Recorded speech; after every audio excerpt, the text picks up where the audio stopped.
Chapter 2 of Indian Economics, revision of Chapter 2 Indian Economics, first 5-year plan.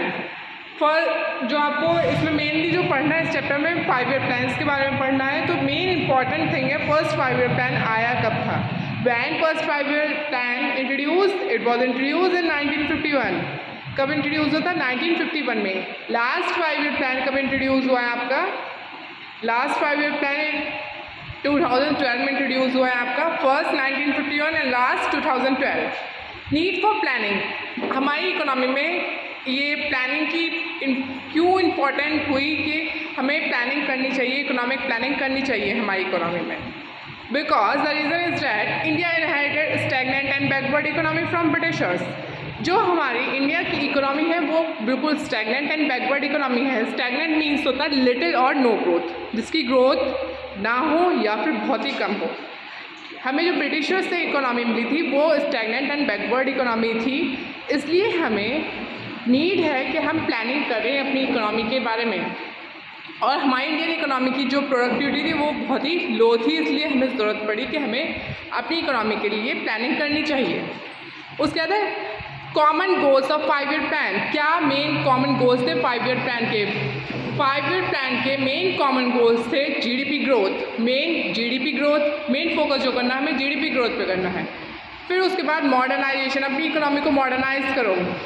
Third self reliance and self sufficiency, अपने आप को आत्मनिर्भर बनाओ, self reliance बनाओ और सेल्फ सफिशिएंट, इतना उगाओ कि हमें बाहर वालों से लेने की ज़रूरत ना पड़े।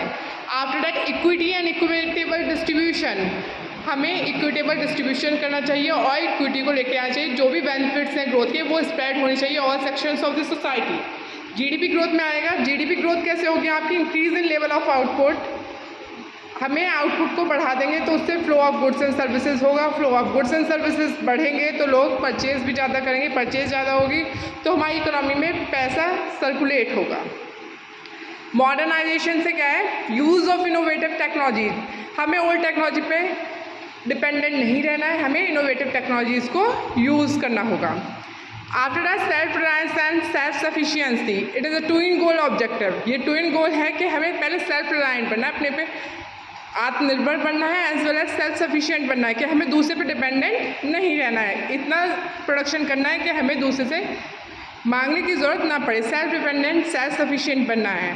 ट्विन गोल ऑब्जेक्टिव जो था ये दोनों, self reliance and self sufficiency, ये प्रायोरिटी पे रखा गया ड्यूरिंग 7-year फर्स्ट 7 प्लान्स में। जो आपके फर्स्ट 7 5-year प्लान्स थे उनमें ट्विन गोल ऑब्जेक्टिव को फर्स्ट प्रायोरिटी दी गई कि हमें इस पर सबसे ज़्यादा फोकस करना होगा।